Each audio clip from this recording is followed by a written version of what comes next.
আমি এনে 20 মেজারমেন্ট করবো, 20 মেজারমেন্ট করবো, এনে 19-এর উপরে হয় না, লেন্থ 19-এর উপরে হয় না। আমি যদি লেসটা 7 আছে, 7x7, এটার জন্য আমি 6 করে দেই। 6 করলে তারপর লেন্থে যাওয়ার পরে তারপর 20 মেজারমেন্ট হয়, ওকে হয়। কিন্তু আমার কথা হলো এখানে 20 থাকবো, হ্যাঁ, তারপর আপনার এই লেজও আমার 7 থাকবো। কিন্তু এই লেজ যদি আমি 7 করি, 7 হয় না, লেজ 7 হয় না। এই লেন্থটা আমি 19 করার পরে এই লেজটা 7 হয়।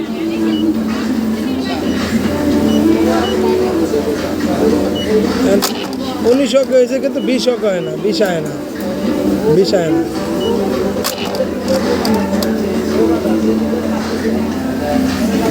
আর এটার কী সমস্যা যদি কেউ জানেন, আমাকে জানান।